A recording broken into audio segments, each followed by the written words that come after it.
हे Smarties, welcome back. Continue करने जा रहे हैं हमारे बहुत special that is case study based question. अब तक हमने 13 केस स्टडी बेस्ड क्वेश्चंस देख लिए थे। अब आगे बढ़ते हैं क्वेश्चन नंबर 14 की ओर। A rectangular floor area can be completely tiled with 200 square tiles. If the side length of each tile is increased by 1 unit, it would take only 128 tiles to cover the floor. यानी let's say कुछ यहाँ पे बोला ही है जैसे first question में, ऐसे square tiles है, ठीक है। इन स्क्वायर टाइल्स से पूरा का पूरा बड़ा सा फ्लोर जो है वो कवर किया है ऐसी स्क्वायर टाइल्स से। अब इन स्क्वायर टाइल्स की अगर लेंथ 1 सेंटीमीटर से बढ़ा दी जाए, यानी कि जो यहाँ पर स्क्वायर थी वो ऐसे भी एक बढ़ाया और हाइट में भी एक सेंटीमीटर बढ़ाया, यानी ऐसे। तो इस तरीके से बड़ा स्क्वायर अगर बना दिया तो 128 टाइल में ही काम हो गया था। पहले जो 200 टाइल्स में काम हो रहा था, पूरा एरिया जो है कवर अप हो रहा था, सिर्फ 128 टाइल्स में ही कवर अप हो गया अगर हमने टाइल्स बड़ी साइज की लगा दी। तो अब फर्स्ट क्वेश्चन क्या कहता है, assuming the original length of each side of a tile is be x units, make a quadratic equation from the above information. So हमें साइड कितनी दी हुई है, x। तो अब एक स्क्वायर का एरिया क्या होता है, साइड इंटू साइड, यानी x into x, x square. तो 200 टाइल्स का एरिया कितना होगा, 200x स्क्वायर, और वो किसके बराबर होगा, 128 टाइल्स के एरिया के बराबर। वो कितना होगा, x प्लस 1 का होल स्क्वायर। अब ये हुआ कैसे, इसका लॉजिक समझो। पहले जो स्क्वायर था वो x सेंटीमीटर का था, तो इसका एरिया कितना तो होगा x स्क्वायर, और इसकी टाइल्स कितनी थी टोटल, 200। तो ये टोटल एरिया, फ्लोर का टोटल एरिया। अब नई जो बड़ी वाली टाइल है उनका 1 सेंटीमीटर से लेंथ बढ़ा दिया, यानी साइड x प्लस 1 बन गया। तो इसका एरिया क्या होगा, x प्लस 1 का होल स्क्वायर। और अगर मुझे पूरे फ्लोर का एरिया जानना है तो जितनी भी नंबर ऑफ टाइल्स है उससे मल्टीप्लाई करना पड़ेगा, और कितनी टाइल्स है, 128। तो इससे या तो हमको पूरे फ्लोर का एरिया मिल रहा है या इससे मिल रहा है, तो ये दोनों चीजें आपस में इक्वल है, इसीलिए इस तरीके से हमने ये इक्वेशन फाइंड आउट की। नेक्स्ट क्वेश्चन क्या कहता है, right the corresponding quadratic equation in standard form. ये तो जनरली क्वाड्रेटिक इक्वेशन बन गई, x का पावर 2 है, बट इसे स्टैंडर्ड फॉर्म में लिखना है तो सिंप्लीफाई करना पड़ेगा। तो किस तरीके से हम सिंप्लीफाई करते हैं, 200x square equal to 128, x plus 1 का होल स्क्वायर, इधर आइडेंटिटी लगेगी तो x square plus 2x plus 1, ठीक है। अब यहां पर ये ब्रैकेट खुल जाएगा, so 200x square equals to 128x square plus, अब यहां पे 128 2 से मल्टीप्लाई होगा तो कितना मिलेगा हमको, 256x प्लस 128। ये 128x स्क्वायर उधर जाके सब्ट्रैक्ट हो जाएगा, 200 में से 128 गया तो मिलेगा हमको 72x स्क्वायर। ये उधर जाएगा तो माइनस 256x, ठीक है, और माइनस का 128 इक्वल टू 0। सो कहीं ना कहीं हमको ये तो मिल गया। अब क्लियरली मेरे को 4 से तो सब कुछ डिवाइड होते हुए दिखता है, तो कम से कम 4 से तो डिवाइड होगा ही होगा। क्या 8 से भी डिवाइड हो सकता है, यस 8 से भी डिवाइड होते हुए दिखता है। अब 8 का डबल मैं 16 देखता हूं, तो क्या 16 से डिवाइड होता है, 16 का स्क्वायर कितना होता है, 256 ही होता है, यस। सो 16 से भी होता है डिवाइड, और क्या ये 16 से डिवाइड हो सकता है, आई डाउट। पहले 8 से डिवाइड करके सिंप्लीफाई कर लेते हैं। 8 से अगर मैं डिवाइड करता हूं तो यहाँ पे मिलेगा हमको 8 9 से 72, सो 9x स्क्वायर माइनस, ये आगे किससे डिवाइड होगा, 8 से ही अगेन, सो 8 3 से 24 2 माइनस, ये 8 से डिवाइड करूं तो 8 1 से 8, हमको मिलेगा 16, और आगे ये डिवाइड हो नहीं सकता। तो स्टैंडर्ड फॉर्म में क्वाड्रेटिक इक्वेशन कुछ इस तरीके से हम यहाँ पर लिखेंगे। ये सेकंड क्वेश्चन यहाँ पर कंप्लीट हो जाता है। अब बोला है find the value of x by factorization, ठीक है। फैक्टराइजेशन की मदद से हमको यहाँ पर टाइल की लेंथ जाननी है, x की वैल्यू जाननी है, तो मिडिल टर्म स्प्लिटिंग करना पड़ेगा। 16 इंटू 9 पहले तो होता कितना है, 144 आई गेस। सो 144 अगर हमको लाना है, अब 16 और 9 होता कितना है, लेकिन वो तो 32 होता नहीं है। सो फैक्टराइजेशन कर लेते हैं, 272 236 218 29 3331। सो हमें चाहिए 32, सो 3 3 9 9 2 18 18 2 36 36 और 4। सो यहाँ पर हम लिख सकते हैं 9x square minus 36x plus 4x minus 16 equals to 0। 9x common लिया तो अंदर बचेगा x माइनस 4, 4 कॉमन लिया तो अंदर बचेगा x माइनस 4। इसकी मदद से हमको x की वैल्यू मिलती है 4 या x की वैल्यू मिलती है -4/9 विच इज नॉट पॉसिबल। तो हमारी जो टाइल की लेंथ थी वो कितनी थी? 4 यूनिट्स। ठीक है, यहाँ पे सेंटीमीटर मीटर का तो कुछ ठिकाना है ही नहीं, सो कह सकते हैं हम length of the tile is 4 units. और मैं क्या बोला है? Solve the quadratic equation by for x using quadratic formula. अब याद रखना, कभी भी इस तरह का क्वेश्चन और में आ जाए तो ये फर्स्ट पार्ट ही करना। क्वाड्रेटिक फॉर्मूला थोड़ा सा एक तरीके से बड़ी वैल्यूज में यहाँ पे कॉम्प्लिकेटेड हो जाता है। इसका बी पार्ट, सो सबसे पहले हमको अगर क्वाड्रेटिक फॉर्मूला से सॉल्व करना है तो d ढूंढना पड़ेगा which is b² minus 4ac। सो -32 का स्क्वायर माइनस 4 इंटू a था हमारा 9, c है हमारा -16। सो इस पूरे को हमें कैलकुलेट करना पड़ेगा। सो 32 का स्क्वायर प्लस ये तो 1024 बनता है। सो 4 इंटू 9 इंटू 16 प्लस 1024, ये हमें मिलता है 1600। ठीक है, इसे अब हम यूज में लेंगे। सो x की वैल्यू कैसे मिलती है हमको? -b plus minus √d upon 2a। सो -b का मतलब क्या हो गया हमारा? Minus of -32 which is 32 plus minus √d। अब d की वैल्यू हमें कितनी मिली थी? 1600। सो √d क्या हो जाएगा? 40। सो 40 अपॉन 2 इंटू a है हमारा 9।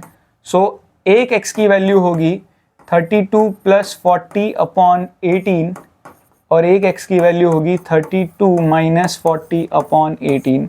सो यहाँ x की वैल्यू मिलेगी हमें 72 डिवाइड बाई 18 विच इज़ 4, और यहाँ x की वैल्यू मिलेगी -8 अपॉन 18, सिंप्लीफाई करने पे -4/9 which is again not possible. देखो आंसर दोनों में ही सेम मिला, बट ये प्रोसीजर कंपैरेटिवली ज़्यादा ईजी पड़ता है। डन, आगे बढ़ते हैं नेक्स्ट क्वेश्चन पे। The picture given below shows a circular mirror having on the wall with a cord. The diagram represents the minor mirror as a circle with center O. AP and AQ are tangents to the circle. हमें क्या दिया हुआ है? AP 30 centimetre. एक बार figure यहां पर वापस मैं बना लेता हूं थोड़ा अंडरस्टैंडिंग के लिए। सो कुछ इस तरीके से है, यहां पे पॉइंट A है, ये सेंटर 90 डिग्री। ठीक है, P और Q टेंजेंट्स है। सो P Q ये सेंटर O है। हमें क्या इंफॉर्मेशन दी है? AP की वैल्यू 30 सेंटीमीटर है, ये 90 डिग्री होता है। दूसरा PAQ मतलब ये पूरा एंगल 60 डिग्री। सो ऊपर का पार्ट कितना हो गया? 30 डिग्री, यहाँ पे भी 30 डिग्री। ठीक है, अब हमें बोला है find the length PQ। So PQ की लेंथ हमें फाइंड आउट करनी है। तो सबसे पहली बात, अगर ये पूरा 60 डिग्री है, ध्यान से समझने की कोशिश करना। In triangle PAQ angle PAPQ will be equal to angle AQP। ये एंगल और ये एंगल आपस में पूरा इक्वल होगा। क्यों? एक्सटर्नल पॉइंट से टेंजेंट्स इक्वल होते हैं, तो इस ट्राइंगल में ये साइड और ये साइड इक्वल है, तो ये एंगल और ये एंगल इक्वल है। And angle PAQ equal to 60 degree, ये हमको गिवन है। सो कह सकते हैं अगर ये दो एंगल्स आपस में इक्वल है, तीसरा एंगल 60 डिग्री है, तो बाकी दोनों मिला के 120 और इंडिविजुअली कितने कितने होंगे? 60। बेसिक एंगल्स हम प्रॉपर्टी लगाया है, तीनों मिला के 180, एक 60 डिग्री, तो बाकी दोनों मिला के कितना मिला? 120 डिग्री, और दोनों आपस में इक्वल है, तो दोनों कितने होंगे? 60। तो मैं कह सकता हूं triangle PAQ is an equilateral triangle. ठीक है, इक्विलेटरल ट्राइंगल। सो देयरफॉर जो हमको लेंथ ढूंढनी थी PQ, वो हमारे PA के बराबर होगा, विच इज कितना सेंटीमीटर दिया हुआ था? 30 सेंटीमीटर।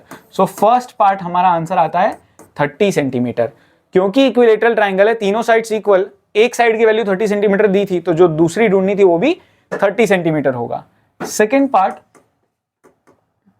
हमें क्या करना है? Find angle POQ। सो POQ अगर ढूंढना है तो बहुत इजी होता है, ये एक साइक्लिक क्वाड्रिलेटरल एक तरीके से होता है, ऑपोजिट एंगल्स का सम सप्लीमेंट्री, यानी angle POQ plus angle PAQ जो है वो मिला के 180 डिग्री होता है।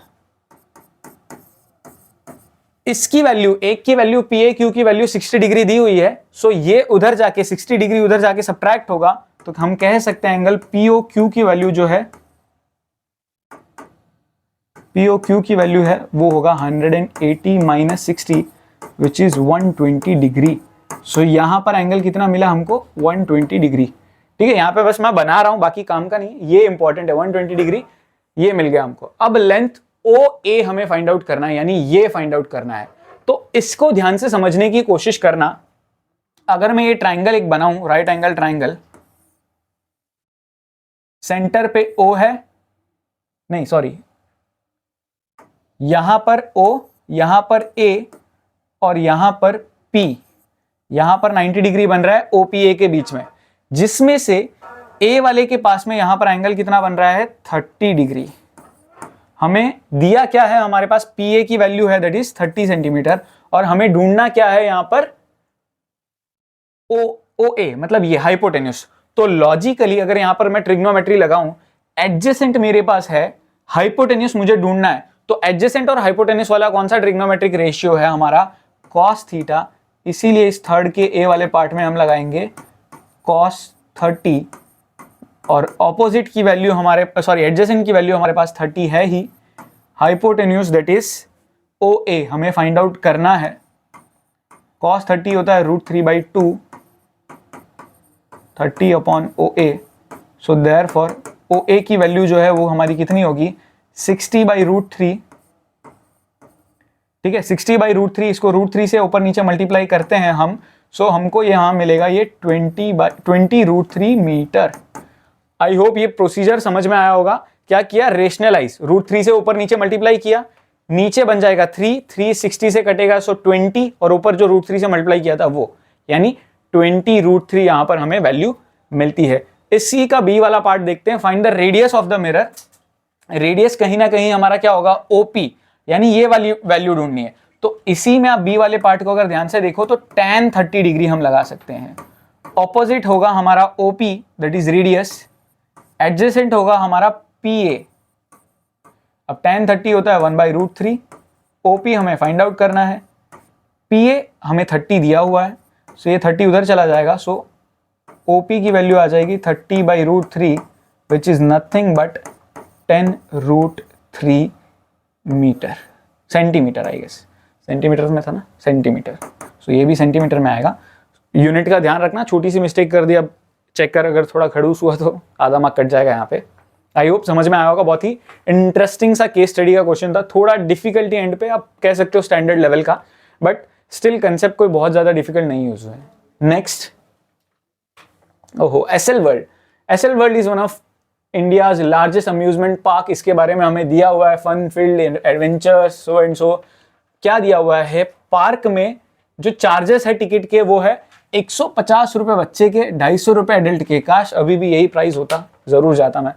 On a day the cashier of the park found that 300 tickets were sold and amount of 55,000 was collected.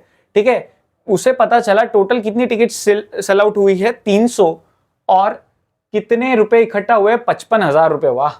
If the number of children visited be x and the number of adults be visited be y, then write the given situation algebraically।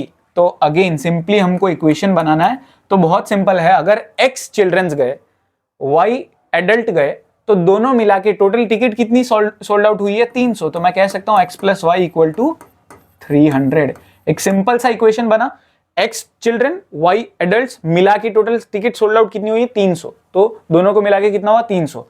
अगला information, अगर एक ticket children's की जो है वो 150 rupees की है और x नंबर ऑफ चिल्ड्रन गए हैं, ठीक है, 150 रुपए एक बच्चे की टिकट के चार्ज है, तो x नंबर ऑफ बच्चों के टोटल अमाउंट कितना हो जाएगा, 150x। वैसे ही एक एडल्ट की टिकट का रुपया 250 है, तो y नंबर ऑफ एडल्ट्स का कितना हो जाएगा, 250y, और इसको मिला के टोटल अमाउंट कितना हो रहा है, 55,000 रुपए। ये हमने एल्जेब्रिकली रिप्रेजेंट किया है। बेसिकली इक्वेशन बनाना था, याद रखना एल्जेब्रिकली रिप्रेजेंटेशन का मतलब ये होता है। Second part, how many children visited the amusement park, या फिर हाउ मेनी एडल्ट्स। तो अगेन सिंपली या तो x ढूंढो या तो y ढूंढो, हम दोनों ही ढूंढ के दिखा देते हैं। सो यहाँ पर इस वाले को अगर मुझे सिंप्लीफाई करना है तो कहीं ना कहीं मैं 50 से डिवाइड कर सकता हूं। लॉजिकली सोचना, सब 5 के टेबल में भी आते हैं और सब 10 के टेबल में भी आते हैं, तो सब 50 के टेबल में डेफिनेटली आएंगे। सो सबको मैं 50 से अगर डिवाइड कर दूं तो ये वाला सिंप्लीफाइड इक्वेशन एक तरीके से मैं नीचे लिख रहा हूं यहां पर 3x प्लस 5y, और इसको अगर मैं 50 से डिवाइड करूं तो 0 0 गया और ये आएगा 1 1 0 0। और इसी के नीचे दूसरा इक्वेशन लिख लेता हूं। दूसरे इक्वेशन को भी मैं 3 से मल्टीप्लाई करके लिख रहा हूं ताकि एलिमिनेशन हो पाए। So 3x plus 3y equal to 900। So यहां पर एलिमिनेशन करते वक्त x x कैंसल्स आउट, ये मिलेगा 2y equal to 200, y equal to 100। ठीक है, सो यानी कि कह सकते हैं कितने अडल्ट्स गए, 100 अडल्ट्स गए। अब हमें x भी ढूंढना था, ये तो एक तरीके से हमारा b पार्ट हो गया। a पार्ट की अगर मैं बात करूं तो क्या होगा हमारा, पुट कर देते हैं, इसमें पुट कर देते हैं x plus 100 equal to 300। So x की वैल्यू आई हमारी 200, यानी टोटल कितने चिल्ड्रंस गए, कितने बच्चे गए, तो 200। ठीक है, 200 बच्चे गए और 100 बड़े गए। आगे क्या दिया हुआ है थर्ड पार्ट में, how much amount will be collected if 250 children and 100 adults visited the amusement park. यानी कि 250 बच्चों की टिकट का चार्ज कितना रुपए है, 150। सो 250 इंटू 150 प्लस बड़े कितने गए हैं, 100, और उनकी टिकट का चार्ज कितना है, 250। सो सिंपली ये मल्टीप्लीकेशन करना है, 37500 प्लस 25000। सो यहाँ पे 37500 प्लस 25000, 0 0 5 7 5 12 2 1 कैरी। सो 62,500 रुपीज टोटल कलेक्ट होंगे अगर इतनी टिकट सोल्ड आउट होती है तो। आई होप समझ में आ गया होगा। नेक्स्ट आगे बढ़ते हैं। A garden is in the shape of a square. The gardener grew saplings of ashok tree. ठीक है, so and so दिया हुआ। In the above situation, the gardener took help from the students of class 10. They made a chart. ठीक है, अब दिया हुआ है if A is taken as origin, ये A जो है वो origin है, what are the coordinates of the vertices of triangle आएगा यहाँ पे, एंगल नहीं, A नहीं है वो ट्राइंगल है। so बहुत सिंपल है, हमें PQR के कोऑर्डिनेट्स लिखने। P के कोऑर्डिनेट्स इज क्लियरली 1 2 3 4 1 2 3 4 5 6। ठीक है, 1 2 3 4 और 1 2 3 4 5 6। सो 4,6 हो गया हमारे P के कोऑर्डिनेट्स। वैसे ही Q के कोऑर्डिनेट्स, सो Q तो एक पहले था यानी 4 से पहले हो गया 3 और 1 2, सो 3,2। और R के कोऑर्डिनेट्स क्या होंगे, ये बाद में है। सो 4 5 6 कॉमा और P से एक नीचे यानी 5। सो PQR के कोऑर्डिनेट्स हमें लिखने थे, सिंपली ऐसे हमने लिख दिए, दैट्स इट। बहुत इजी क्वेश्चन था। नेक्स्ट सेकंड का A पार्ट। सो पहले A पार्ट में हमें क्या बोला है, PQ और QR के बीच में डिस्टेंस ढूंढो। सो PQ का डिस्टेंस क्या होगा, अंडर रूट इन दोनों के बीच में। सो 4 - 3 का होल स्क्वायर प्लस 6 - 2 का होल स्क्वायर। सो यहाँ पे ये बनेगा 1 का स्क्वायर और ये होगा 4 का स्क्वायर। 4 का स्क्वायर होता है 16, 16 + 1 = 17, सो √17। ऐसे ही हमें PQ के अलावा और क्या, QR का भी डिस्टेंस ढूंढना है। सो सेम डिस्टेंस फॉर्मूला हम लगाएंगे, अंडर रूट QR, सो 6 - 3 का होल स्क्वायर प्लस 5 - 2 का होल स्क्वायर। अब यहाँ पे 6 - 3 होता है 3, 3 का स्क्वायर, 3 का स्क्वायर। डायरेक्ट ट्रिक बताई थी, 3√2, दैट्स इट। बी पार्ट क्या कहता है, find the coordinates of the point which divides the line segment P and R in the ratio. P और R को 2:1 के रेशियो में अगर डिवाइड करें तो क्या आएगा। इसका क्वेश्चन नंबर 17 लिखो, टाइम स्टैम्प लिखो, कितने टाइम पे आप वीडियो देख रहे हो, मतलब कितने बजे देख रहे हो क्लॉक में, वो नहीं, अभी वीडियो में 37 मिनट्स 40 मिनट्स 1 आवर जो भी है उतने पे इस बी पार्ट का आंसर कमेंट बॉक्स में आपको लिखना है। आपको लगाना है सेक्शन फॉर्मूला, कोऑर्डिनेट्स भी दिए हुए हैं, रेशियो भी दिया हुआ है, सब कुछ दिया हुआ है। सेक्शन फॉर्मूला लगा के मुझे बताओ इसका आंसर क्या आएगा। इसका हम थर्ड पार्ट देखते हैं। तब तक थर्ड पार्ट में क्या बोला है, find out if P Q R is an isosceles triangle. तो पहले तो हमने पी और पी क्यू क्यू आर का तो डिस्टेंस ढूंढ रखा है, हम पी आर का डिस्टेंस ढूंढ लेते हैं तो पता चल जाएगा कोई भी दो इक्वल है क्या। अंडर रूट पी और आर, सो 6 माइनस 4 का होल स्क्वायर प्लस 5 माइनस 6 का होल स्क्वायर। सो 6 माइनस 4 तो 2 होता है, 2 का स्क्वायर इज 4 और यहाँ पे 1, 1 का स्क्वायर इज 1, 4 प्लस 1 इज 5, तो ये मिलता है root 5। So P Q not equal to Q R not equal to P R, so therefore P Q R is not an isosceles triangle. Interesting question, I hope समझ में आया होगा। Done, आगे बढ़ते हैं नेक्स्ट क्वेश्चन की ओर। अच्छा क्या बात है, rocket. Ryan from a very young age was fascinated by the twinkling of stars and the vastness of space. He always dreamt of becoming an astronaut. ठीक है, रायन को एस्ट्रोनॉट बनना था और एक दिन बनना था, sorry. So he started to sketch his own rocket design on the graph sheet. Graph sheet पे ऐसे रॉकेट बनाना शुरू किया उसने और एक डिजाइन ऐसा कुछ दिया हुआ है। इसके बेस पर हमें आंसर करना है। सबसे पहला क्वेश्चन क्या कहता है, हमें फाइंड करना है mid point of line segment F and G. F और जी का हमें मिड पॉइंट ढूंढना है। सो पहले तो सीधे सीधे कोऑर्डिनेट्स हम यहां पर लिख लेते हैं। एफ के कोऑर्डिनेट्स क्या है, सीधा सा -3,0। जी के कोऑर्डिनेट्स क्या है, 1,4। सो इन दोनों का अगर हमें मिड पॉइंट ढूंढना है, सो मिड पॉइंट फॉर्मूला लगा लेंगे हम। Mid point of F and G equal to x1 plus x2 upon 2 यानी -3 plus 1 upon 2 comma 0 plus 4 upon 2। x1 plus x2 upon 2, y1 plus y2 upon 2। अब -3 plus 1 होता है -2, -2 divide by 2 होता है -1, 0 plus 4 होता है 4 और 4 डिवाइड बाई 2 होता है 2। सो ये हमको मिल गया mid point, that's it. Second part करते हैं, what is the distance between points A and C. ठीक है, सेकेंड का ए पार्ट। सो ए सी का डिस्टेंस हमें फाइंड करना है, ए और सी कहाँ पे, ये। सो ए के पहले तो कोऑर्डिनेट्स क्या है हमारे, ए है हमारा 3,4 पे और सी है हमारा ये रहा सी विच इज -2, सॉरी -2 नहीं, -1, -1, -2। ठीक है, सी यहां पर है, एक्स एक्सिस में देखा जाए तो -1 के नीचे और वाई एक्सिस में देखा जाए तो -2 के सामने। सो कोऑर्डिनेट्स तो हमें पता चल गए, अब लगाना है distance formula. So 3 minus -1 is 3 plus 1 का whole square and 4 minus -2 is 4 plus 2 का स्क्वायर। ठीक है, सो 3 प्लस 1 4, 4 का स्क्वायर इज 16, 4 प्लस 2 इज 6, 6 का स्क्वायर इज 36। सो ऐड करने पर हमें मिलता है रूट 52 और 52 4 के टेबल में आता है I guess. So 4 into 13, so 2 root 13 हमें यहां पर आंसर मिलेगा। ठीक है, सिंप्लीफाई कैसे करते हैं, तो बहुत सिंपल सा तरीका है, उसके फैक्टर्स ढूंढ लो। फैक्टर्स में आप स्क्वायर रूट जैसे लेते थे बचपन में, ये परफेक्ट स्क्वायर 4 के टेबल में आता है। सो 4 का बाहर आ गया 2 और अंदर बच गया 13। नेक्स्ट इसका बी पार्ट देखते हैं। बी पार्ट में क्या कहा है, find the coordinates of the point which divides the line segment in joining A and B in the ratio 1:3। तो सिंपल सी बात है, हमको पॉइंट ढूंढना है। लेट्स से पॉइंट ले लिया z x, y। अब हमको लगाना है यहां पर सेक्शन फॉर्मूला। m1 है हमारा 1 और x1 y1 x2 y2 लिख ही लेते हैं।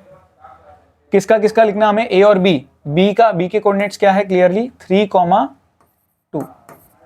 सो यहां पर m1 x2 क्या हो जाएगा, a और b। देखो a और b, सो यहां पर b हमारा x2 y2 होगा, ये x1 y1 है।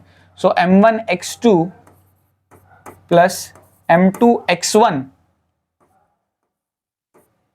ठीक है, upon m1 plus m2, m1 y2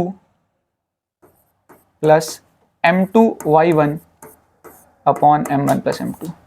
direct simplify करके लिखते हैं, 3 1 जा 3 और 3 3 जा 9, 9 प्लस 3 कितना होता है हमारा 12 और 12 डिवाइड बाई 4 होता है हमारा 3 और ये 2 और 12, 12 और 2 इज 14, 14 डिवाइड बाई 4 इज 7/2। सो इस तरीके से हमको कोऑर्डिनेट्स मिलता है। 7/2 को आप चाहो तो 3.5 भी लिख सकते हो, गलत नहीं होगा। ये हमारा पॉइंट है जो 1:3 के रेशियो में AB को डिवाइड कर रहा है। थर्ड पार्ट इस क्वेश्चन का, what are the coordinates of point D। पहले तो ये D है का, ये रहा, इसके कोऑर्डिनेट्स लिखने हैं। तो D के coordinates very easy. X axis में देखा जाए तो ये -2 के नीचे है, सो -2 कॉमा, और वाई एक्सिस में देखा जाए तो ये -5 के सामने है, सो -5। That's it. सो -2 कॉमा -5 हमारे D के कोऑर्डिनेट्स है। डन। आगे बढ़ते हैं नेक्स्ट क्वेश्चन की ओर। ट्रेजर हंट बड़ा इंटरेस्टिंग गेम है, मुझे पर्सनली बहुत पसंद है। क्या दिया हुआ है इसमें? Exciting and adventurous game and so while playing a treasure hunt game, some clues, AP. ठीक है, इस तरीके से if the number on the nth spot is 20 + 4n, यानी कि हमको an दिया हुआ है कुछ 20 + 4n। ठीक है, अलग अलग स्पॉट्स पे कुछ नंबर है इसमें दिया हुआ है। Which number is on the first spot. तो बहुत सिंपल सा क्वेश्चन था, हमें A1 ढूंढना है। तो 20 + 4 n की जगह 1 आ जाएगा, सो 4 1 = 4, 20 + 4 इज 24। यानी जो फर्स्ट स्पॉट है जहां पर क्लू रखा गया है उस पे नंबर क्या लिखा गया है, यहां पर 24। सेकेंड क्वेश्चन क्या कहता है, which spot is numbered as 112। English समझना बहुत जरूरी होता है मैथ्स में। यस, मैथ्स में इंग्लिश समझना बहुत जरूरी है। फर्स्ट क्वेश्चन क्या कहता है कि फर्स्ट स्पॉट पे नंबर क्या है। सेकेंड क्वेश्चन क्या कहता है कि कौन सा स्पॉट है जिसपे नंबर 112 है। इसमें स्पॉट दिया हुआ है, नंबर नहीं पता, इसमें नंबर दिया हुआ है, स्पॉट नहीं पता। तो यहां पर एक तरीके से इसकी वैल्यू ये an है, an एक तरीके से। सो 112 इज इक्वल टू 20 + 4n। ठीक है, ये कहीं ना कहीं हमें an दिया हुआ है, और an स्टार्टिंग में क्वेश्चन में ये भी दिया हुआ था, तो ये दोनों को आपस में हम इक्वेट कर सकते हैं। 20 उधर जाके सब्ट्रैक्ट होगा, सो ये मिलेगा हमें 4n, 4 नीचे जाके डिवाइड हो जाएगा, सो 4 2 = 12 इज 3 = सो जो 23rd स्पॉट होगा इस ट्रेजर हंट में उस पे नंबर लिखा होगा 112। आई होप समझ में आ गया होगा, 23rd स्पॉट पे 112 नंबर होगा। नेक्स्ट क्वेश्चन, अच्छा ये ए पार्ट था, बी पार्ट देखते हैं। What is the sum of all the numbers on the first 10 spots? First 10 spots पे सभी का सम हमें ढूंढना है, तो S10 ढूंढना है। तो पहले तो AP बनाना पड़ेगा। AP शुरू कैसे होता है? 24 से। देन अगर मैं 2 पुट कर दूं, सो 2 × 4 इज 8, 8 + 20 इज 28। देन 3 पुट कर दूं तो 4 3 = 12, 12 + 20 इज 32। सो कुछ इस तरीके से इसमें हमें S10 ढूंढना है। सो 10 डिवाइड बाई 2, 2 × A कितना नंबर है हमारा? 24। 10 - 1 तो 9 हो गया, और कॉमन डिफरेंस क्लियरली 4 का दिख ही रहा है। What is the sum of all the numbers ही बोला ना, हाँ, स्पॉट्स का सम नहीं बोला है। और 24 × 2 इज 48, 9 4 = 36। सो यहाँ पे 48 और 36 हो जाएगा। 8 से 14, 4 एक कैरी, 4 4, ठीक है, 5 × 84 विच इज 420। यानी सारे नंबर्स का सम कितना है? 420। आई होप समझ में आया होगा, बहुत ही इंटरेस्टिंग था। सबसे इंपॉर्टेंट पार्ट इसका थर्ड पार्ट है, ध्यान से देखो। Which number is on the n-2th spot. तो क्या नंबर होगा n-2th स्पॉट पे? तो सबसे बड़ी क्रिटिकल बात यही है कि ये अपने आप में n है। देखो n की जगह ये पुट करना है, यानी हमारा जो an था वो 20 + 4n था। तो इसी में हम n की जगह क्या रिप्लेस करेंगे? n-2 को, यानी 20 + 4 n की जगह आएगा n-2। This becomes 20 + 4n - 8, 20 - 8 is 12। So 12 + 4n ये वाला हमारा नंबर होगा एक तरीके से इस वाले स्पॉट पे। आई होप समझ में आया होगा, थोड़ा क्रिटिकल है। जैसे nth स्पॉट पे ये था, वैसे n-2th स्पॉट पे, यानी 2 जस्ट पहले, तो 2 जस्ट पहले आप ये भी सोच सकते हो, जहां ये हमारा 20 + 4n था और कॉमन डिफरेंस हमको क्लियरली 4 4 का दिख रहा है। तो इसमें से 2 स्पॉट पहले यानी कॉमन डिफरेंस 4 और 4 8 पहले। सो 8 पहले क्या होगा? 12। सो 12 + 4n इस तरीके से हम फाइंड आउट करते हैं। काफी इंपॉर्टेंट क्वेश्चन था, standard level. Next, tamper proof tetra packed milk guarantees both freshness and security. आगे क्या दिया हुआ है, ठीक है, इस तरह का कुछ हमें दिया हुआ है। 500 ml is packed in a cuboidal container of dimensions 15 centimeter, 8 centimeter, 5 centimeter. These milk packets are then placed in cuboidal cartons of dimension so and so. हमें क्या बोला गया है, based on the above information answer the following questions। ठीक है, 500 ml milk placed है इस dimensions वाले में कुछ में। Based on the above information answer the following questions. Find the volume of cuboidal cartoon. तो पहले तो कार्टून जो है उसका हमें इसका हमें वॉल्यूम ढूंढना है। सो बहुत सिंपल है, वॉल्यूम क्या होता है हमारा, L into B into H.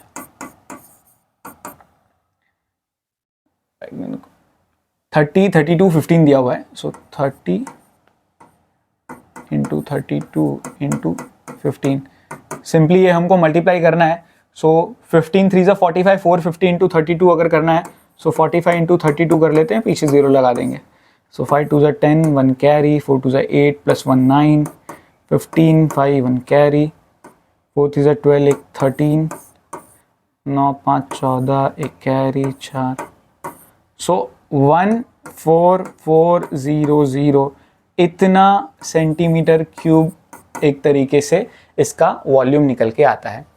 Find the total surface area of a milk packet. ठीक है, मिल्क पैकेट के रिलेटेड क्या इंफॉर्मेशन दी हुई है हमें, इसका टोटल सरफेस एरिया हमें मिल्क पैकेट का ढूंढना है। मिल्क पैकेट का डायमेंशन क्या है, 500 ml of milk is packed in cuboidal container. ठीक है, इसका वॉल्यूम, अगर इसका सरफेस एरिया हमें ढूंढना है, so simple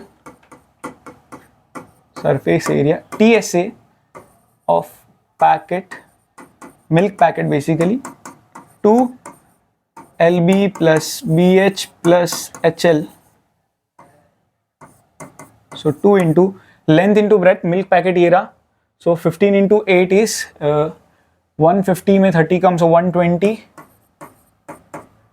8 into 5 is 40 and 15 into 5 is 75। इन सबको ऐड करके इंटू 2 करना है।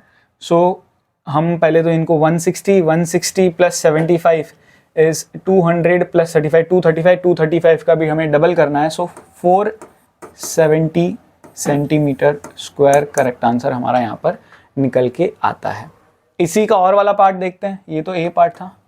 सो बी पार्ट क्या कहता है हमारा, how many milk packets can be filled in the cartoon. तो बहुत सिंपल होता है, number of milk packets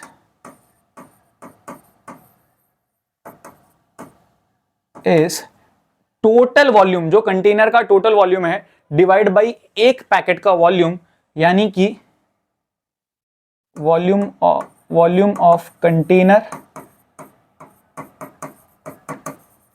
divide by volume of one packet. Volume of container is 144, या फिर बेसिकली आप डायमेंशंस को यूज कर लो। कार्टून जो है वो 30 इंटू 32 इंटू 15 के डायमेंशंस के डिवाइड बाई जो पैकेट है वो 15 8 और 5 के फॉर्म में है, 15 8 और 5। सो 15 1 जा, 15 2 जा, 8 1 जा, 8 4 जा, और 5 1 जा, 5 3 जा। सो 2 इंटू 2 3 4 बचता है। सो 2 3 जा 6, 6 4 जा 24। सो 24 पैकेट्स टोटल एक कार्टून में आ सकते हैं। ठीक है, एक कार्टून के अंदर कितने मिल्क पैकेट्स आ सकते हैं, 24। Next, how much milk can the cup shown in the figure can hold. इसका वॉल्यूम हमें ढूंढना है। सिंपल, इस कप में कितना मिल्क आ सकता है, volume of milk in cup. तो पहली बात तो कप कौन से शेप का है, सिलिंड्रिकल। सिलेंडर का वॉल्यूम होता है पाई आर स्क्वायर एच। सो पाई की वैल्यू तो कुछ दी नहीं है, सो हम 22.7 ही लेंगे। इंटू रेडियस कितना दिया हुआ है हमें, 5 इंटू 5 इंटू हाइट दी हुई है 7, 7 7 गया। 5 इंटू 5 इज 25। सो 25 इंटू 22 हमको कैलकुलेट करना है। सो 220 440 550 इतना सेंटीमीटर क्यूब इतना सेंटीमीटर क्यूब मिल्क एक कप में आ सकता है। यहाँ हमने टोटल 20 केस स्टडी, पार्ट 1 जो वीडियो का था उसको मिलाकर 20 केस स्टडीज देख लिए और काफ़ी इंटरेस्टिंग केस स्टडीज थी और अब तक आपका हाथ बैठ जाना चाहिए। कंसेप्ट क्लियर होना बहुत ज़रूरी है, तो ही आप केस स्टडी के क्वेश्चंस क्लियर कर पाओगे। आगे बढ़ते हैं और कंसेप्ट के सारे वीडियोस वन शॉट्स सब चैनल पे अपलोडेड है। A stable owner has 4 horses. He usually tie these horses with 7 meter long rope. ठीक है, सब इन्फॉर्मेशन दी है। मुद्दे की बात इतना ही है कि स्क्वायर फील्ड का जो साइज है वो 20 मीटर है, स्क्वायर है ना, स्क्वायर शील्ड, और 7 मीटर की रोप पे वो हॉर्सेस बंधे होते हैं। फर्स्ट क्वेश्चन क्या कहता है, find the area of the square field. So बहुत easy, area of field 20 into 20 which is 400 metre square. Metre ही है ना, metre. Second part, find the area of the total field in which these horses can graze. So देखो सीधी सी बात है, 4 ऐसे parts है और एक पार्ट का एरिया है 1/4 पाई आर स्क्वायर। लॉजिक समझना, स्क्वायर फील्ड है तो स्क्वायर के चारों एंगल्स कितने होते हैं, 90 डिग्री। तो यहाँ पे थीटा जब भी 90 डिग्री होता है तो वो एरिया ऑफ क्वाड्रेंट लगता है और area of quadrant 1/4 pi are square होता है और ऐसे 4 है। सो इंटू 4 भी होगा, सो 4 और 4 तो कैंसिल हो गया। पाई की वैल्यू इस वाले के लिए कुछ दी नहीं थी, सो 22/7 ही हम लेंगे। इंटू रेडियस 7 into 7 थे, सो 7 और 7 cancelled out. 22 into 7 154 metre square. So इतना एरिया ग्रेस करने के लिए है चारों हॉर्सेस को मिला के। इसी का बी पार्ट देखते हैं हम, और वाला ये ए पार्ट था। If the length of the rope of each horse is increased from 7 meter to 10 meter, then find the area grazed by one horse. एक हॉर्स जो है वो कितना एरिया ग्रेस कर पाएगा, तो सिंपल है 1/4 पाई आर स्क्वायर हम लगाएंगे और 1/4 पाई की वैल्यू दी हुई है 3.14 और रेडियस को बढ़ा दिया है 7 से 10 कर दिया, सो इंटू 10। सो यहाँ पे 314 इंटू ये 100 अगर मैं करूं तो ये डेसिमल हट जाएगा, तो ये बन जाएगा 314 divide by 4। So 314 divide by 4। So simply हमको कटिंग करनी है, 4 7 28। सो 28 बचा हमारा 3, 34। सो 8 32 बचा 2, सो 20, 78.5 मीटर स्क्वायर हमारा आंसर निकल के आता है। बहुत इंपॉर्टेंट पार्ट, इस सेकंड वाले के और में हमको पाई को 3.14 लेना है, z नहीं है, वो थोड़ा सा टाइपो एरर है, पाई है। What is the area of the field that is left ungrazed if the length of the rope is 7 centimeter? तो सिंपल है, ungrazed कितना होगा, total area, total minus graced, जो ग्रेस कर रहे हैं वो। टोटल तो हमारा 400 मीटर स्क्वायर है ही, माइनस ग्रेस्ड जो है वो। अब बहुत ज्यादा इंपॉर्टेंट पार्ट यहाँ पे खेल लिया जाएगा आपसे, ये 7 सेंटीमीटर है जबकि पूरा स्क्वायर फील्ड मीटर में है, तो इस सेंटीमीटर वाले को मीटर में देखो। 7 मीटर जब दिया हुआ था स्टार्टिंग में, 7 मीटर जब दिया हुआ था तब तो हमने इजीली कैलकुलेट कर लिया था 154, लेकिन अब ये 7 सेंटीमीटर है। सो मीटर स्क्वायर से सेंटीमीटर स्क्वायर में अगर जाना हो तो डिवाइड बाई 10,000 होता है। सो 400 माइनस डिवाइड बाई, इसको अगर डिवाइड बाई 10,000 करूं तो 0.0154 ये बनता है, इतना मीटर स्क्वायर। और इसे अगर सब्ट्रैक्ट करना है तो अभी थोड़ा सा आसान तरीका यूज कर लिया जाए। सो हमें मिलेगा यहाँ पे 399.9846 इतना मीटर स्क्वायर। देखो यहाँ पे थोड़ा सा हो सकता है कि एरर ही हो, वरना सेंटीमीटर के फॉर्म में अगर आए तो थोड़ा कैलकुलेशन वाइज यहाँ पे डिफिकल्टी लेवल बढ़ जाता है। Next question, vocational training complements traditional education by providing practical skills so and so, ये सब हमको इन्फॉर्मेशन दी हुई है। सो मुद्दे की बात तो यहाँ से शुरू होती है। अब यहाँ पर अगर डेटा पे ध्यान से देखा जाए तो ये कंटिन्यूस नहीं है, एंड 19 पे खत्म हो रहा है, फिर 20 से शुरू हो रहा है, 24 पे खत्म हो रहा है, 25 से शुरू हो रहा है, तो पहले इसे कंटिन्यूस बनाना पड़ेगा। सो कंटिन्यूस पहले तो बना देते हैं हम।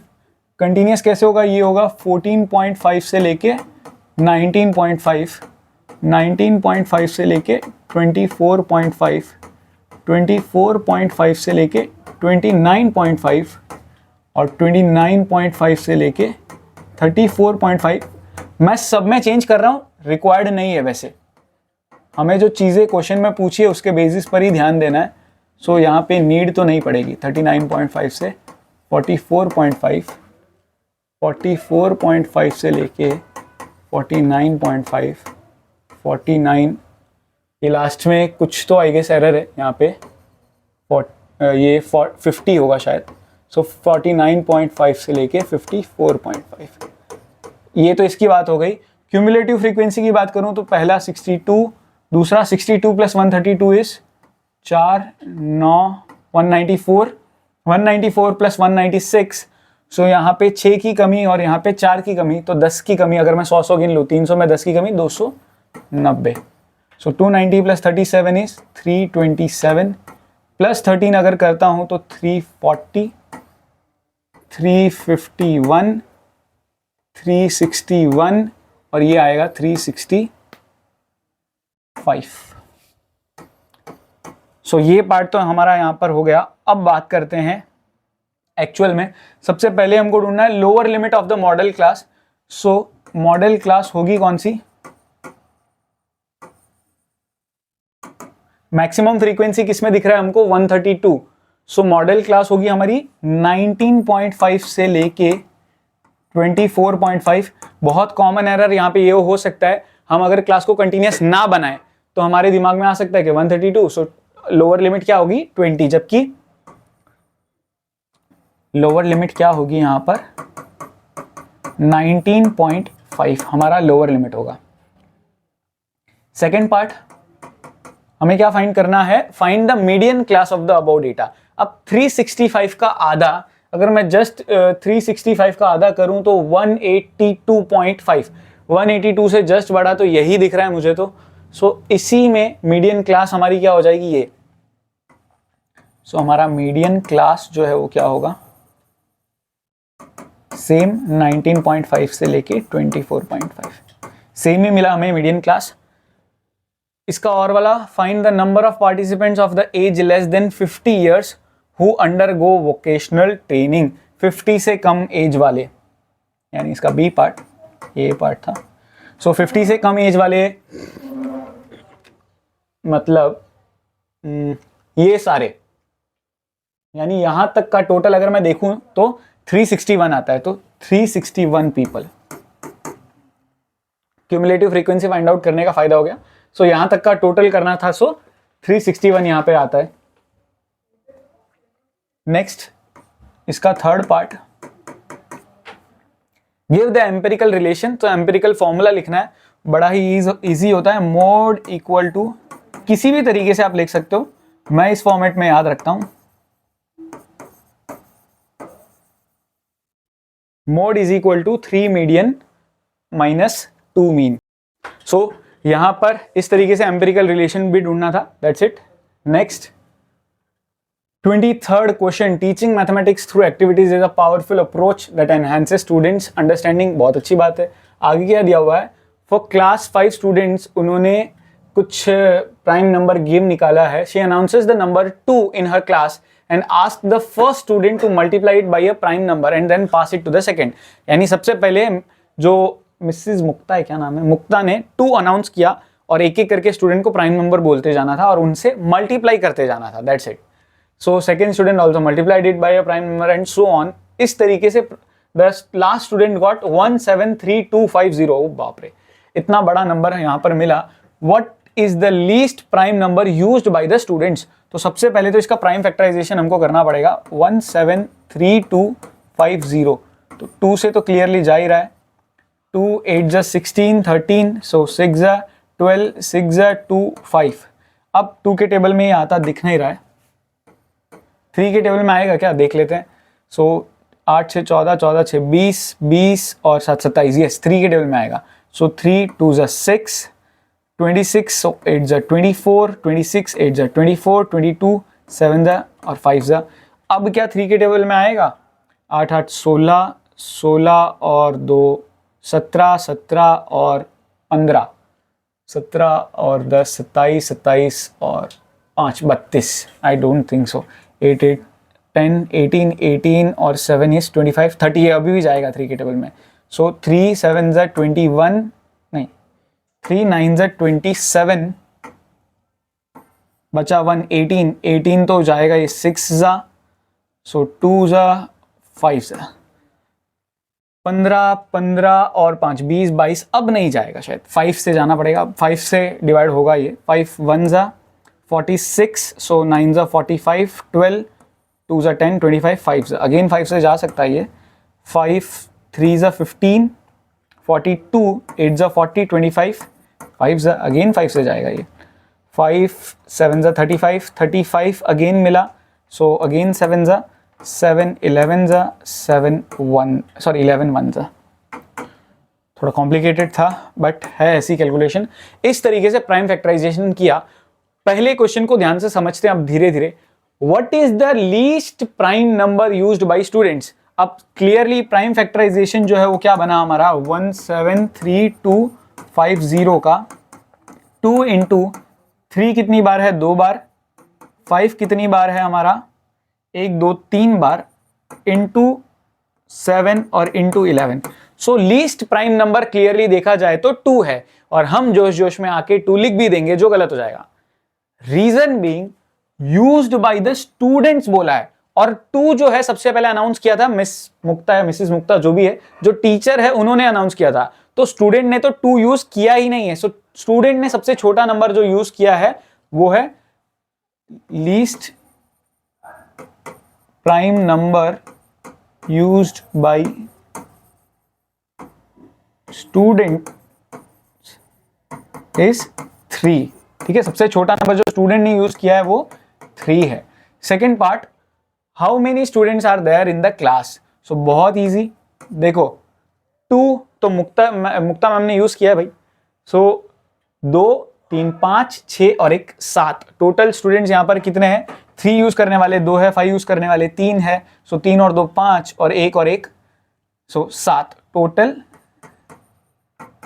स्टूडेंट्स कितने हो जाएंगे हमारे 2 + 3 + 1 + 1 यानी 7, टोटल स्टूडेंट्स कितने हैं 7। नेक्स्ट इसी का और वाला, what is the highest prime number used by student, clearly दिख रहा है हाईएस्ट प्राइम नंबर इज 11, सबसे बड़ा प्राइम नंबर क्लियरली दिख रहा है 11 यूज हुआ है। Which prime number has been used maximum times. So सबसे ज्यादा बार कौन सा प्राइम नंबर यूज हुआ है, prime number used maximum times is 5, क्योंकि 5 3 बार यूज हुआ है। तो यहां पर हमारा ये 23rd बहुत ही इंटरेस्टिंग सा केस स्टडी क्वेश्चन खत्म होता है। नेक्स्ट, अब यहां पर क्या दिया हुआ, ball is thrown in the air so that t seconds after it is thrown its height h metre above its starting point is given by the polynomial so and so. इस तरीके से हमको हाइट मिलती है। Observe the graph, graph दिया हुआ है उसे देखो और हमें आंसर करना है। यहां पर जीरोस क्या होंगे, तो फर्स्ट क्वेश्चन में zeros are very easy 0 and 5। कैसे पता चला, एक्स एक्सिस पे देखो ना, इस पॉइंट पे और इस पॉइंट पे मीट कर रहा है, ये पॉइंट हमारा 5 है, ये पॉइंट हमारा 0 है, सो 0 और 5 हमारे जीरोस निकल के आते हैं। Maximum height achieved by the ball, बहुत simple, again maximum height h हमें 25। अब ध्यान से देखो, मैक्सिमम हाइट यहां पर है और यहां पर टाइम कितना है 2.5 सेकेंड या 5/2 भी कह सकते हो। सो टाइम की जगह हम क्या पुट कर देंगे 5/2 माइनस 5/2 का, सॉरी 5 × 5/2 का स्क्वायर है, 5 × 5/2 का स्क्वायर। सो 25 × 5 यहां पर मिलेगा 125, 5 × 25, 25 × 5 इज ऑल्सो 120, ये आएगा 2 और यहाँ आएगा 125/4। एलसीएम लेंगे तो ये 2 से मल्टीप्लाई होगा, सो 250 माइनस 125/4 विच इज़ 125/4, और इसको अगर हम डेसिमल में फाइंड आउट करें तो 31.25 मीटर। तो maximum height attained by the ball is 31.25 metre. आपको लग रहा होगा कहाँ फिजिक्स डाल दिया इसमें, ये तो ग्रेविटेशन है, बट इस तरीके से ही सॉल्व करना, ज़्यादा डिफिकल्ट भी नहीं है।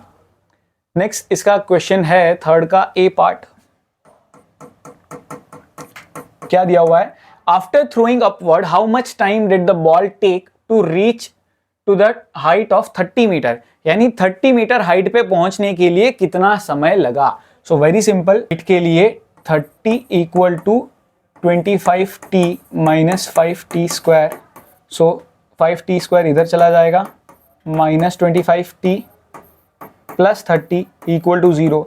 5 कॉमन ले लो तो सिंप्लीफाइड इक्वेशन बनेगी कुछ ऐसी, प्लस 6।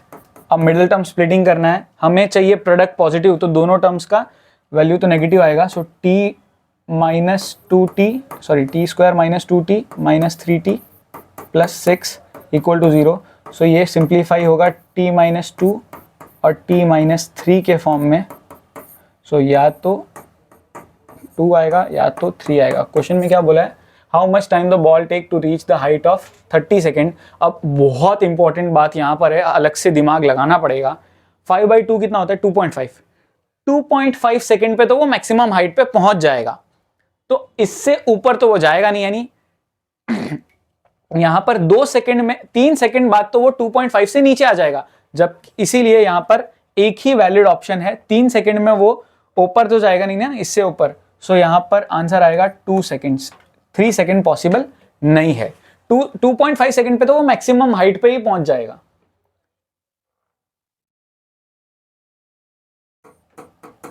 सॉरी फोर्थ नहीं, इसका B part. So B part में क्या बोला है, find the 2 different values of T when the height of the ball was 20 metre.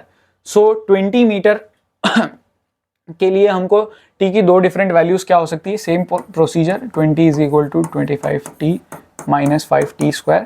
सो सब कुछ उस साइड ले जाएंगे। So 5t square minus 25t plus 20 equal to 0। So t square minus 5t plus 4 equal to 0। 4 1 ज़ा 4, so positive value चाहिए। So minus 4t minus t plus 4 equal to 0। So या तो t minus 4 होगा या फिर t minus 1।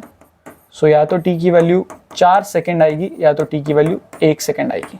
सो 20 metre पे वो या तो 1 सेकेंड बाद आएगा, यानी जस्ट मान लो 1 सेकेंड बाद वो यहाँ पे कहीं पे पहुँचता है, और 4 सेकेंड बाद भी वो वापस यहीं पे कहीं पे पहुँचेगा। ये भी 20 मीटर है, ये भी 20 मीटर है। आई होप लॉजिक समझ में आ गया होगा, ठीक है। Next, the word circus has the same root as circle in a close circular area, various entertainment acts, ये सब दिया हुआ है। अब सर्कुलर टेंट है, सिलिंड्रिकल हाइट है 8 मीटर तक, और उसके ऊपर कोनिकल है, तो ऐसा ही कुछ है, कह सकते हैं हम सिलिंड्रिकल है, उसके ऊपर कॉनिकल है। अब हमें इंफॉर्मेशन क्या दिया हुआ है, the circus tent is cylindrical up to 8 metre. ये डायमेंशन हमें दिया हुआ है 8 metre, and the diameter of the base is 28 metre. Diameter 28 है, तो 14 मीटर हमारा हो गया radius. And the total height of the tent is, total height हमें दी हुई है 18.5। इस 18.5 में से 8 गया तो ये हाइट जो है वो होगी हमारी 10.5 मीटर। अब find the slant height of the conical part. So सबसे पहला हमें स्लैंट हाइट ढूंढनी है। स्लैंट हाइट के लिए हमारे पास हाइट भी है, रेडियस भी है, R square plus H square का अंडर रूट। अब ध्यान से समझने की कोशिश करते हैं। यहाँ पे 14 का स्क्वायर तो होता है हमारा 196 प्लस 10.5 का स्क्वायर। अब इस तरह के नंबर का स्क्वायर कैसे करें इतना बड़ा? सो बहुत सिंपल है, 10.5 है ना, पॉइंट को इग्नोर करो, देखो कितना है 105। 5 के पहले नंबर कितना है 10। 10 को अगर 11 से मल्टीप्लाई करें तो मिलता है 110, और पीछे लगा दो 25, और एक डिजिट का आगे डेसिमल है तो यहाँ 2 डिजिट के आगे डेसिमल होगा। सो ये बनेगा 110.25, और अगर हम इनको ऐड करें तो ये मिलेगा हमें 0.25, और 6 9 और 1 10, तो एक कैरी 306.25। अब आपके दिमाग में आएगा कि इसका स्क्वायर रूट कैसे ढूंढे, तो इसका एक लॉजिक है, एक एस्टिमेशन मेथड है। देखो पीछे 0.25 है ना, तो स्क्वायर रूट तो 5.5 समथिंग 0.5 ये आने वाला है। तो इसका लॉजिक क्या है, 15 का स्क्वायर होता है 225, 225 से बड़ा है। 16 का स्क्वायर होता है 256, अभी भी उससे बड़ा है। 17 का स्क्वायर 289, अभी भी बड़ा है। 18 का स्क्वायर 324, उससे छोटा है। सो 17 के स्क्वायर और 18 के स्क्वायर के ये बीच में कहीं पे आता है। सो 17 से बड़ा और 18 से छोटा, इट मींस ये 17.5 मीटर होगा। आप चाहो तो करके भी देख सकते हो, इसे एस्टिमेशन की ट्रिक बोलते हैं। सो यहाँ पे 17.5 ये तो हमको पता चल गया। सेकेंड पार्ट देखते हैं, क्या डिटरमाइन करना है हमें, floor area of the tent. So pi are square लगा दो बस, पाई आर स्क्वायर 22/7, रेडियस है हमारा 14 इंटू 14, 1 जा 2 जा, सो 44 इंटू 14 करना है, 44 इंटू 14, सो ये 4 4 16, 1 कैरी 4 16 17, ये हो जाएगा 4 और 4, सो 7 4 11 एक कैरी, सो 616 हमारा आंसर निकल के आता है, इतना मीटर स्क्वायर। थर्ड का फर्स्ट पार्ट, अब थर्ड के फर्स्ट पार्ट के लिए मैं एक बार यहाँ पर फिगर को इरेज मुझे करना पड़ेगा लगता है कैलकुलेशन के लिए। Find the area of the cloth used for making tent. तो सिंपल सी बात है, कपड़ा यहां से भी मुझे कर्व्ड दिख रहा है, ऊपर से भी सिर्फ कर्व पोर्शन दिख रहा है, तो यहां पर सीधी सी बात है CSA of cylinder plus CSA of cone होगा, यानी 2 पाई RH प्लस पाई RL होगा। सो यहाँ पे पाई और R अगर मैं कॉमन ले लूँ, अंदर बचेगा 2H प्लस L, पाई होता है 22/7, रेडियस था हमारा 14, और ब्रैकेट में हमारा हाइट कितनी है। अब यहाँ पर जो H है वो सिर्फ सिलेंडर की है, तो 8 का double that is 16 plus slant height की वैल्यू हमने ढूंढी थी 17.5। सो इन सब का हमको ये कैलकुलेशन करना पड़ेगा, 1 जा 2 जा, सो ये 44 से मल्टीप्लाई होगा, 16 प्लस 17.5 और into 44 which is 1474 metre square. ये हमारा क्लॉथ यूज होगा।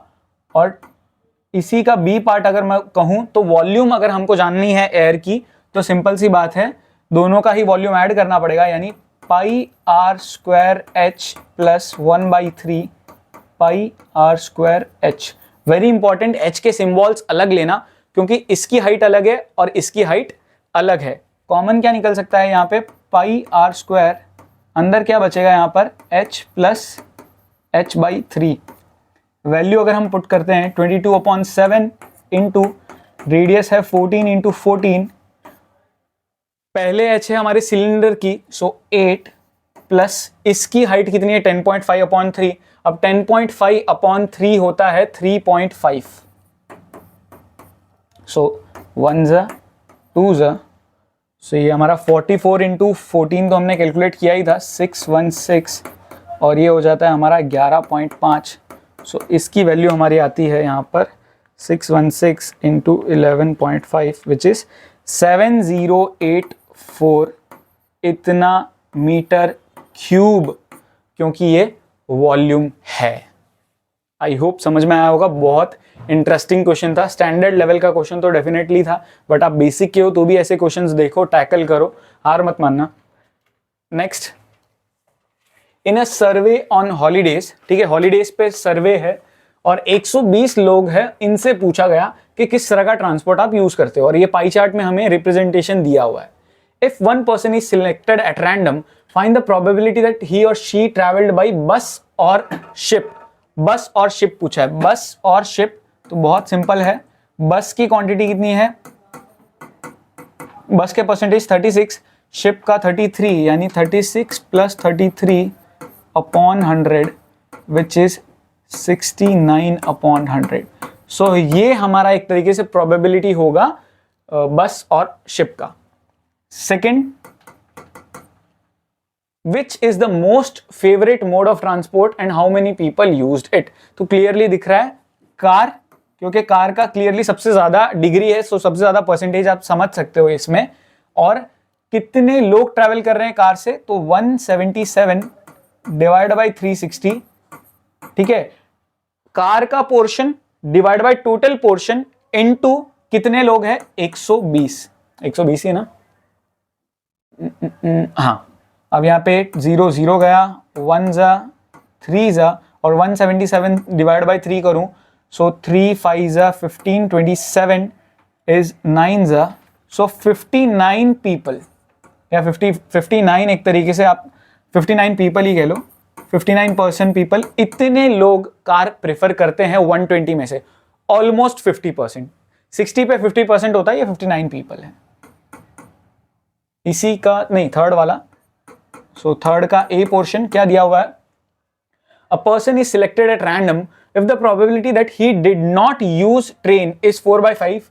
Find the number of people who used train. तो सिंपल सी बात है, देखो did not use train की probability क्या है? 4/5. सो बाकी लोग सभी जो है वो ट्रेन वाले हैं ना, 1/5 ही होगा एक second. If the probability that he did not use train is 4/5. So use train is simply 1 minus who did not use train. So it will be 1/5. और इनकी क्वांटिटी हमको जाननी है, find the number of peoples who use train. So into कर दूंगा 1/20, सो ये हमको मिल जाता है 5 2 24। सो 24 पीपल यूज्ड ट्रेन। ठीक है, 24 लोग ट्रेन को यूज करना प्रेफर करते हैं। Next, the probability that randomly selected person used aeroplane is 7/60. Find the revenue collected. तो बहुत सिंपल है, 7/60 अगर लोग टोटल 120 में से यूज कर रहे हैं एरोप्लेन, तो पहले तो यूज कितने कर रहे हैं? 1 जा 2 जा, सो 14 पीपल एरोप्लेन प्रेफर कर रहे हैं, तो अमाउंट कितना कलेक्ट होगा? सिंपली 14 इंटू 5000, 5000 रुपए एक जन से ले रहे हैं, सो 14 इंटू 5 इज 70, और 3 0 भी लगेगा, सो 70,000 रुपए का टोटल रेवेन्यू कलेक्ट हो रहा है यहां पर। इस तरीके से ये केस स्टडी को सॉल्व करना था, बहुत इंटरेस्टिंग था। देखो ज्यादा डिफिकल्टी नहीं होती अगर आप क्वेश्चन समझ लेते हो, तो सबसे इंपॉर्टेंट क्वेश्चन समझना है। बेसिक कंसेप्ट अगर आपके क्लियर हो तो आप आराम से यहाँ पे लगा सकते हो। सो यहां पर हमारे टोटल 26 के 26, यानी आप कह सकते हो A to Z ABCD हमने सीख लिए केस स्टडी बेस्ड क्वेश्चन की। आई होप आपको सारे कंसेप्ट समझ में आए होंगे। यहाँ पर एक तरीके से ये जो 26 क्वेश्चन थे, आप ये स्पेशल 26 आप समझ सकते हो। Thank you so much for watching. मिलते हैं